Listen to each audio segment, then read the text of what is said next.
എല്ലാവർക്കും വിനീത നമസ്കാരം. ശ്രീമദ് ഭാഗവതം ദശമസ്കന്ധം അധ്യായം 33 ആരംഭിക്കുന്നു.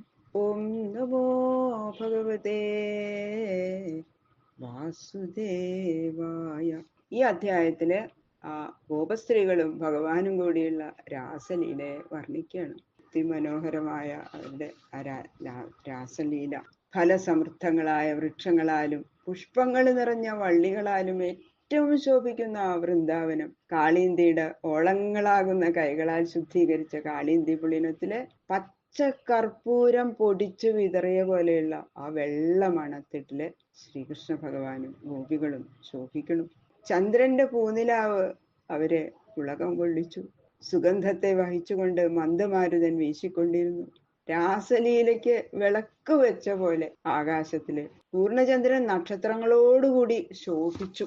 രാസലീല കാണാൻ ആകാശവീതിയില് ദേവന്മാര്, സിദ്ധന്മാര്, സാധ്യന്മാര്, ഗന്ധർവന്മാര്, മുനികള് എന്നിവരുടെ സംഘങ്ങള് തിങ്ങിക്കൂടി. 110 കോടി ഗോപികളാ രാസലീലയ്ക്ക് തയ്യാറായിട്ടിരിക്കണം. ഭഗവാനോ അത്രയും സ്വരൂപത്തെ യോഗമായോണ്ട് സ്വീകരിച്ചു. ആ ഗോപീകൃഷ്ണന്മാരുടെ ദിവ്യ ചൈതന്യത്താൽ രാസമണ്ഡപം മിന്നിത്തിളങ്ങി. ഒരു ഗോപി ഒരു കൃഷ്ണൻ, ഒരു ഗോപിക്ക് ഒരു കൃഷ്ണൻ, ഇങ്ങനെ അനേക വട്ടങ്ങളായി നിന്നും ആ മരതകക്കല്ലോ മുത്തുമണിയും മാറി മാറി കോർത്ത മാല പോലെ ഗോപീകൃഷ്ണമാലകള് ശോഭിച്ചു. അവരുടെ ആ നൃത്തം തുടങ്ങിയപ്പോ മഴക്കാറും ഇടിമിന്നലും എന്ന പോലെ രാസമണ്ഡലം വെട്ടിത്തിളങ്ങി. ദേവന്മാര് രാസമണ്ഡപത്തില് പുഷ്പവർഷം ചെയ്തു. വേദവാദ്യങ്ങള് ഇടതൂർമയോടെ താളക്രമത്തില് മുറുകി വന്നു. ഒരേ താളത്തില് ഒപ്പം കാൽവയ്ക്കുക, കൈകള് ചുമലിൽ അർപ്പിക്കുക, ചില്ലികള് ചലിപ്പിക്കുക, താഴുക, പൊങ്ങുക, ഇങ്ങനെയുള്ള നടന സമയത്ത് ആ വളകളുടെയും നൂപുരങ്ങളുടെയും പൊൻചിലമ്പുകളുടെയും മധുര ശബ്ദം മാറ്റൊലിക്കൊണ്ടു. അങ്ങനെ രാസലീലയെ വർണ്ണിക്കുന്നു അതിമനോഹരമായിട്ട്. അഥ ശ്രീമദ്ഭാഗവത ദശമസ്കന്ധ ത്രിംശോऽധ്യായഃ. ശുക്ലാംബരധരം വിഷ്ണും ശശിവർണം ചതുർഭുജം പ്രസന്നവദനം ധ്യായേത് സർവവിഘ്നോപശാന്തയേ. ഗുരവേ സർവലോകാനാം ഭിഷജേ ഭവരോഗിണാം നിധയേ സർവവിദ്യാനാം ദക്ഷിണാമൂർത്തയേ നമഃ. പീതാംബരം കരവിരാജിത ശംഖചക്രകൗമോദഗീ സരസിജം കരുണാസമുദ്രം രാധാസഹായം അതിസുന്ദരമന്ദഹാസം വാതാലയേശമനിശം ഹൃദി ഭാവയാമി. കഥാമയം ഭാഗവതാഭിധാനാം ഹരേ തനും തേ ചരിതൈ ത്വദീയൈ യഥാമതി ത്വൽപരിതോഷകാമസ്തൗമി പ്രസീദ അച്യുത മാരുതേശ. ഗംഗണപതയേ നമഃ. സംസരസ്വത്യേ നമഃ. ഗുരുഭ്യോ നമഃ. ഓം നമോ ഭഗവതേ വാസുദേവായ. ഓം നമോ ഭഗവതേ വാസുദേവായ. ഓം നമോ ഭഗവതേ വാസുദേവായ. ശ്രീശുക ഉവാച. ഇത്തം ഭഗവതോ ഗോപ്യ ശ്രുത്വാ വാച സുപേശലാഃ ജഹുർവിരഹജം താപം തദംഗോപചിതാശിഷ. ആ ഗോപീമണ്ഡല മധ്യത്തിലിരിക്കുന്ന ഭഗവാൻ ശ്രീഹരി ആ ജലക്രീഡകള്, വനക്രീഡകള് മുതലായ വിനോദങ്ങളെ ഗോപികളെ രമിപ്പിച്ച സംഗതി ഈ 33-ാമത്തെ അധ്യായത്തില് വിവരിക്കണം. അങ്ങനെ ഭഗവാനെ ദർശനത്തിന് ശേഷം ഭഗവാനെ ദർശിച്ചു, ഭഗവാന്റെ അംഗസംഗങ്ങളും എല്ലാം അനുഭവിച്ചു. കരചരണാദികളായ അവയവങ്ങളുടെ സ്പർശനം അതും ലഭിച്ചു ഗോപികൾക്ക്. ഭഗവാന്റെ വാക്കുകളോ, ആ മധുരമധുരമായ വാക്കുകള് കേട്ടപ്പോ തന്നെ അവർക്ക് പരമസന്തോഷം ഉണ്ടായി. അവയവ സ്പർശനം കൊണ്ട് തന്നെ അപൂർണ മനോരഥകളായി. അപ്പൊ അവർക്ക് ആ വിരഹം നിമിത്തമുള്ള സങ്കടങ്ങളും സന്താപങ്ങളും ഒക്കെ നശിച്ചു. പിന്നെ അവർക്ക് സന്തോഷം മാത്രം, ആനന്ദം മാത്രമാണ്. ആനന്ദം മാത്രം. ആ ഭഗവാന്റെ വാക്കുകൾ കേട്ടതുകൊണ്ടും അംഗസംഗം സിദ്ധിച്ചതുകൊണ്ടും തന്നെ അവരുടെ വിരഹദുഃഖം മുമ്പ് തന്നെ ശമിച്ചു. എന്നാലും വേറിട്ടിരുന്ന സമയത്തിലും നിങ്ങളെ വേർപിരിയാതെ ഞാനിരുന്നു എന്ന ഭഗവാന്റെ വാക്കും കൂടിയും കേട്ടപ്പോ ആ വിരഹക്ലേശം ഇപ്പൊ പിന്നെ ഒട്ടുമില്ലാതെ ആനന്ദം മാത്രം, പരമസന്തോഷം, പരമാനന്ദം അനുഭവിച്ചു ഗോപസ്ത്രീകൾ എന്ന്. ജഹുർ വിരഹജം താപം തത് അംഗോപചിതാശിഷ. ഭഗവാന്റെ അവയവങ്ങളാൽ പോഷിപ്പിക്കപ്പെട്ട മനോരഥങ്ങളോടുകൂടിയ ഭഗവാന്റെ അംഗസംഗം ലഭിച്ചു. പിന്നെ അവർക്ക് എന്ത് വേണം? അത് മാത്രല്ലേ അവർ ആഗ്രഹിച്ചിരുന്നുള്ളൂ. തത്രാരഭത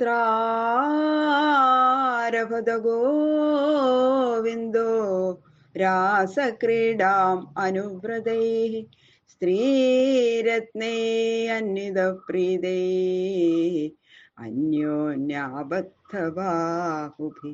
തന്നെ കുറിച്ചുള്ള പരമപ്രീതി കൊണ്ട് തനിക്ക് സർവഥാ സ്വാധീനങ്ങളായും അന്യോന്യം കൈകൾ കോർത്തു പിടിച്ചവരുമായിരിക്കുന്ന ആ സ്ത്രീരത്നങ്ങളായ ഗോപികളുടെ സംഘമധ്യത്തില് നിൽക്കുന്ന ഭഗവാൻ ശ്രീ ഗോവിന്ദൻ യമുനാകുളിനത്തിൽ വെച്ച് രാസക്രീഡ ആരംഭിച്ചു. അതിമനോഹരമായ രാസക്രീഡ. നടേർ ഗൃഹീതകണ്ഠാനാം അന്യോന്യാത്തകരശ്രിയം നർത്തകീനാം ഭവേദ്രാസോ മണ്ഡലീഭൂയ നർത്തനം. അനേകം നർത്തകികളെ അന്യോന്യം കൈകോർത്ത് പിടിച്ച് വട്ടത്തിൽ നിൽക്കുമ്പോൾ അവരുടെ നടുവിൽ നിന്നും നടന്നും കൊണ്ട് എല്ലാവരും കൂടി ഒരുമിച്ച് ഗീതവാദ്യങ്ങളോടുകൂടി മനോഹരമായി ചെയ്യുന്ന നർത്തനത്തിനാണ് രാസം. അതായത് രസത്തിന്റെ അഭിവ്യക്തിക്ക് ഹേതുവായ ഒരു വിധം കളി. ആ രാസം എന്ന് പറഞ്ഞ ഒരു പ്രത്യേകതരം നടനമാണ്. അതാണ് ഭഗവാൻ ഗോപസ്ത്രീകളോടുകൂടി ചേർന്ന് നടത്തിയത്.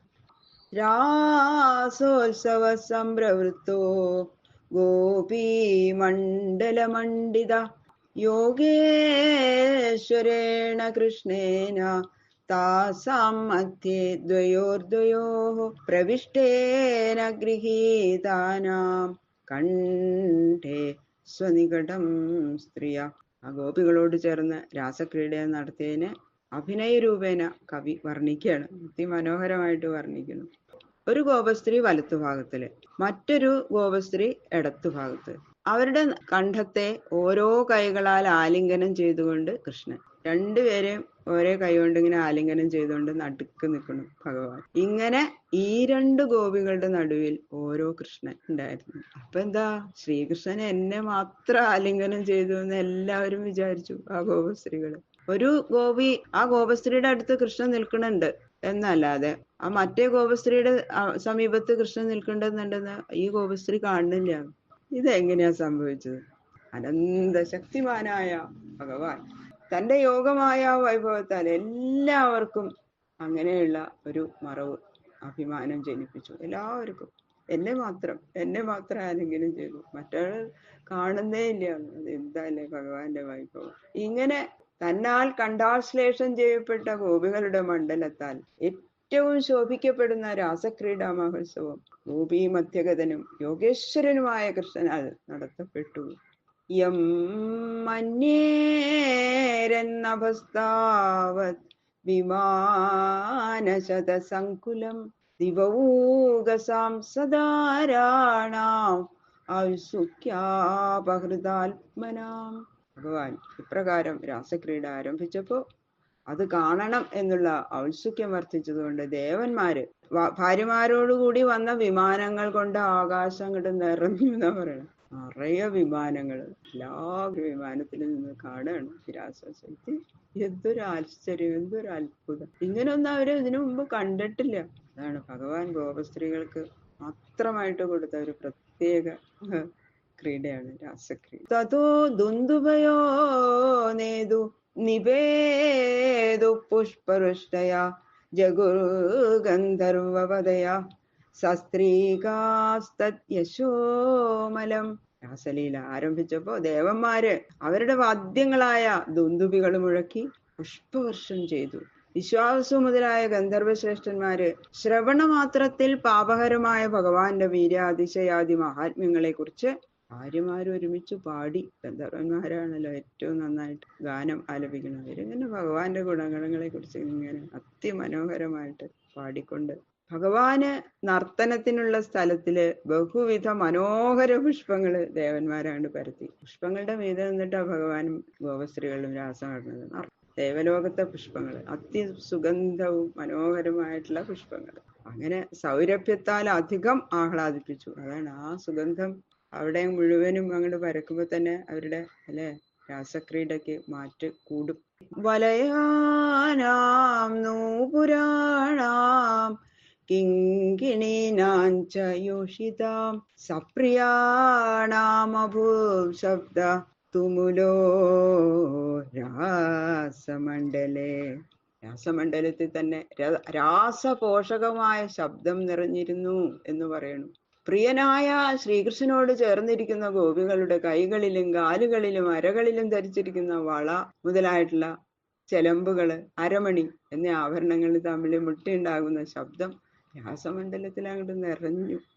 തത്രാദിഷു ശുഭേദാഭി ഭഗവാൻ ദേവകീസുത മധ്യേ മണീനാം ഹൈമാനാം മഹാമരകതോ യഥാ. ഈ രണ്ട് സ്വർണമണികളുടെ ഇടയിൽ കോർത്തിരിക്കുന്ന മരതക പച്ചരത്നങ്ങൾ പോലെ രാസമണ്ഡലത്തിൽ സ്വർണവർണ്ണകളായിരിക്കുന്ന ഈ രണ്ട് ഗോപസ്ത്രീകളുടെ ഇടയിൽ ഭഗവാനായ ശ്രീകൃഷ്ണൻ അധികം പ്രകാശിച്ചു. ബാക്കിയുള്ള ശ്ലോകങ്ങള് നാളെ നോക്കാം. സർവത്ര ഗോവിന്ദ നാമ സങ്കീർത്തനം. ഗോവിന്ദ ഗോവിന്ദ.